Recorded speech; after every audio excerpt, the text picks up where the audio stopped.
এরকম ফটো আপনিও বানাতে পারবেন আপনার প্রিয় দলের। সো ভিডিওটি দেখুন। এই কাজটি আপনি জেমিনি অথবা চ্যাটজিপিটির যে কোনো একটি অ্যাপস দিয়ে করতে পারবেন। সো চ্যাটজিপিটিতে আমরা করব। সো এখানে ক্রিয়েট অ্যান ইমেজ এখানে ক্লিক করব।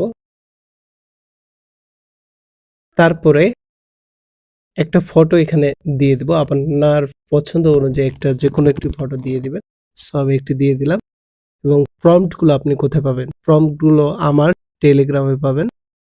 টেলিগ্রাম গিয়ে শুধু টেক উইথ নাদিম লিখলে সব পেয়ে যাবেন। এখানে সব জনপ্রিয় প্রম্পটগুলো বা ট্রেন্ডিং প্রম্পটগুলো এখানে পেয়ে যাবেন। সো এখান থেকে কপি করে জেমিনি অথবা চ্যাটজিপিটির যে কোনো একটি অ্যাপসে এসে সেন্ড করে দেবেন। Processing same. সো তারপরে সেন্ড করে দিবেন। এখানে কয়েক সেকেন্ড বা 30 সেকেন্ড সময় লাগতে পারে। সো একটু দেখবেন। সো আমরা একটু ধৈর্য ধরি। দেখেন ইমেজটি ক্রিয়েট হয়েছে।